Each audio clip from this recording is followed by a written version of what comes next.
Hello, xin chào tất cả các bạn, lại là mình đây Tiger. Và hôm nay lại là một tập đập hộp sen đá. Ta-da! Hãy cùng khám phá bên trong có những loại sen đá nào nhé.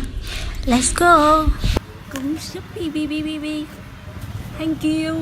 Hoa tươi cần ra sớm, xin nhẹ tay em cảm ơn. Đây, chúng ta sẽ cùng đi tem.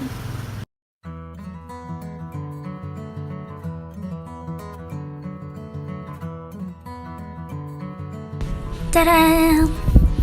Lần này mình sẽ khui tem 5 loại sen đá. Ở đây là người ta đã xả đất và phơi rễ rồi, cho nên nó không có cái chậu.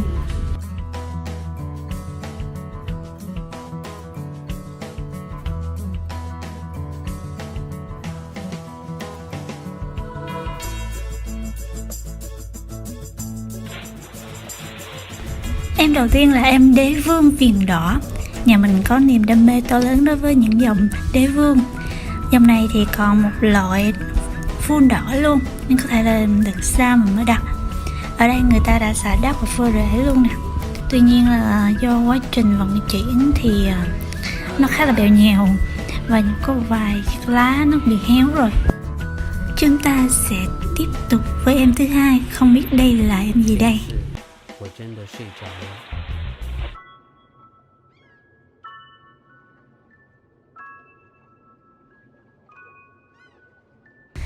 Em thứ hai này là một sen đá bánh bao.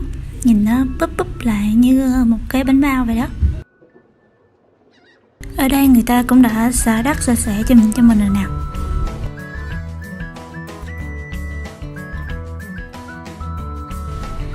Và chúng ta bắt đầu với em thứ ba. Do vận chuyển đường xa cho nên là họ gói khá là kỹ. Ta-da! Ui, nhìn em này giống như em bánh bao. Tuy nhiên đây là em sen đá hải ly. Trời, mình còn cưng hơn cái em bánh bao nữa.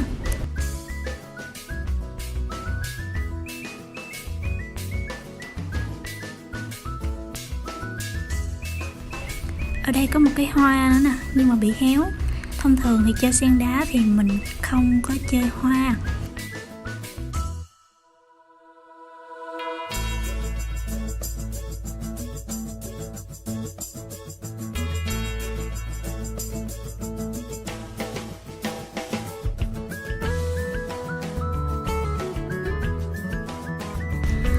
Và em này lại là một dòng đế vương. Đây là đế vương hồng.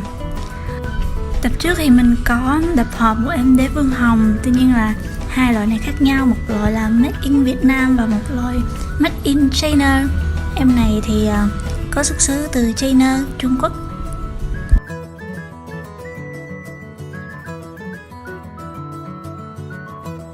Cái gói này bé bé xinh, không biết là gì đây. Tăng. Đây là loại sen mà mình cưng hết sức là cưng luôn. Tuy nhiên nó nhỏ hơn so với mong đợi.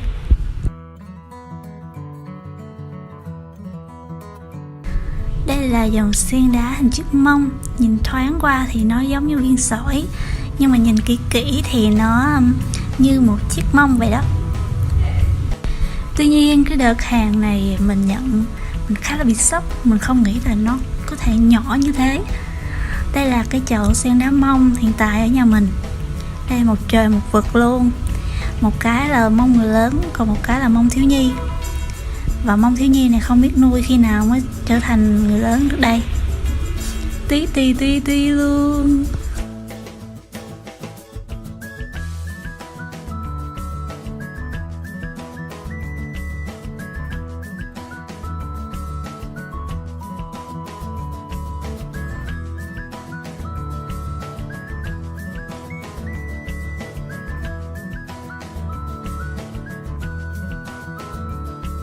Sen đá lần này thì người ta đã xả đất và phơi rễ rồi, nhưng mà do quá trình vận chuyển đường xa mình thấy các em sen đá cũng khá là bèo nhèo, cho nên là mình sẽ tỉa tót lại phần rễ một chút, cũng như là mình để khoảng 1 ngày, sau đó mình mới đặt vào chậu.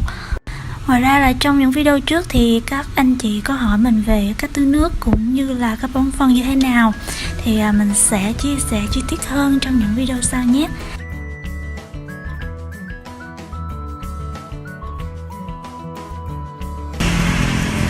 Ok, cảm ơn các bạn đã theo dõi đến hết video và đừng quên bấm like và đăng ký kênh để tiếp tục theo dõi những video về sen đá cũng như là những chuyến hành trình về tên của mình nha.